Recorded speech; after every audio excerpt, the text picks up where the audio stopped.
Keeping an eye on time, it's ticking down. Everyone should get over there and check your bids, because you don't want to be outbid. But next up, we have a milestone that's worth shouting from the rooftops. Every Woman's Place is celebrating 50 years. 50 years of showing up for women and families when it mattered most. Please welcome Marcia Hovey-Wright to mark this powerful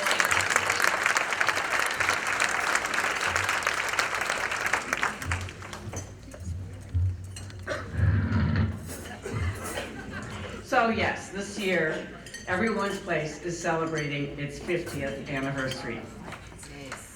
In 1974, some of these names I remember, probably a lot of you don't, but a lot will, and that's why I'm mentioning. In 1974, Julia Sands, a local realtor, called together a planning group to talk about the need for a women's center in Muskegon. They chose the name Every Woman's Place. Every woman who wanted and needed help would be welcomed. The Articles of Incorporation were filed in March 18th of 1975. Some of the early leaders included, and you'll recognize some of these names, Julia Sands, Sally Funkhauser, Jane Gonzalez, Addie Randall, Bev Geyer, Reverend Bill Fleeter, Sue Ashby, and there are others. The County Department of Employment and Training offered a CETA grant, C-E-T-A, for job creation and training. EWP was awarded $13,000 for 4 months, and EWP was in business. So today, the budget, I'm on the board of Everyone's Place, our budget is $2 million. So we've grown quite a bit. Future services would evolve according to the needs of the women that came and the funding available. It was time to hire an executive director. Now at this point I was going to have Beverly Geyer come up on stage.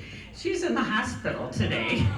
She's not getting out till tomorrow. I did talk to her, she's doing okay, but she definitely couldn't leave the hospital to come here. So she was president of NOW, a declared feminist, a single mom of 3 teens, and working for a nonprofit. She was scared and worried about financial stability of her own, as well as EWP's. But she applied anyway. She was very passionate. The hiring committee included Realistine Wilkins and Jane Gonzalez, who knew Bev and her skills and her commitment, and she was hired. EWP was the 4th center in Michigan after Ann Arbor, or Women's Center, after Ann Arbor, Grand Rapids, and Kalamazoo, all college towns. So we were kind of stepping out there. Originally, they had 5 staff members and no shelter. Their first building was at 942 Terrace across from City Hall. The county, and I want to find out who was in charge then because they did some good things. The county provided accounting services. They gave access to their benefit program. And they also gave EWP its first agency-owned shelter on Clinton Street. And we've had our NOW meetings at all these places. I remember going there. When they opened on June 1st of 1975, our own Susan Harrison covered the story. She was a young reporter at the time. At first, there were card tables, old chairs, file cabinets, and a phone. Those of you who run nonprofits can relate to this. Soon the phone was ringing off the hook. They needed job skills, help with sex discrimination issues, getting credit, career counseling, legal help, and help collecting child support. There were also drug users, the mentally ill, and prostitutes.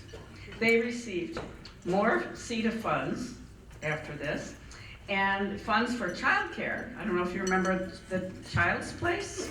It wasn't around for very long, and Webster House, which also had a shorter life.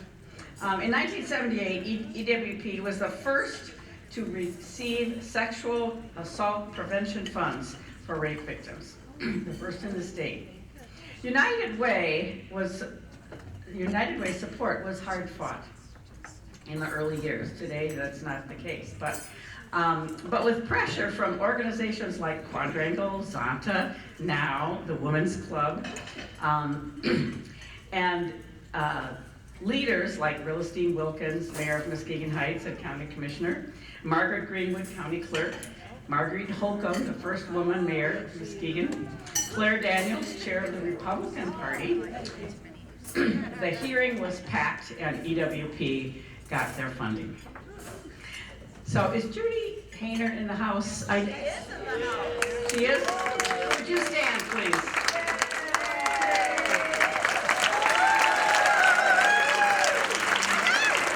So Judy was the second executive director of Every Woman's Place, and she solidified the agency's reputation for quality and professionalism. Thank you, Judy.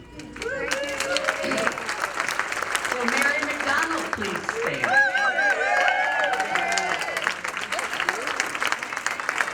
Mary McDonald was the third executive director, and she led the agency when they moved to the current location, a former nunnery on Layton Avenue. Convent, Marcia, convent. Convent. Yes. So I got a lot of this history from Bev Geyer, so that's what she said. Today, services have increased dramatically, and they include emergency shelter, counseling, advocacy for domestic violence, sexual assault, and sex trafficking, crisis intervention, court support, support groups, sober living, transitional and permanent supportive housing, legal advocacy, and we serve survivors of domestic violence, which includes both transgender and males. I know, that's surprising.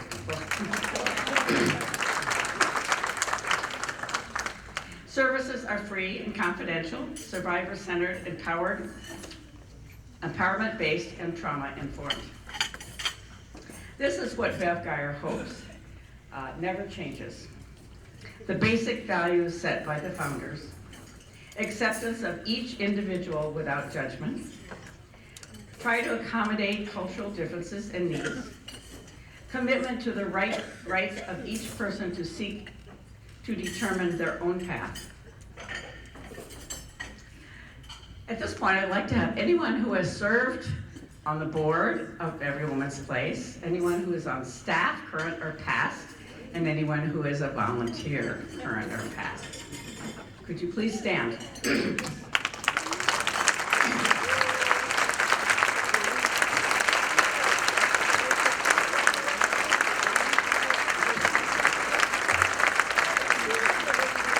They deserve our admiration and thanks. It is an honor, as a current Every Woman's Place board member, to tell this story. I have admired Bev Geyer and her leadership for a long time. She was my mentor. I remember sitting in the back of Now meetings, nursing my little girl who is now 49, and watching how she did it. And she was a good teacher. She was my feminist mentor. So what you created, Bev Geyer and those that followed, has been a lifetime to so many who will continue to be an essential service in Muskegon.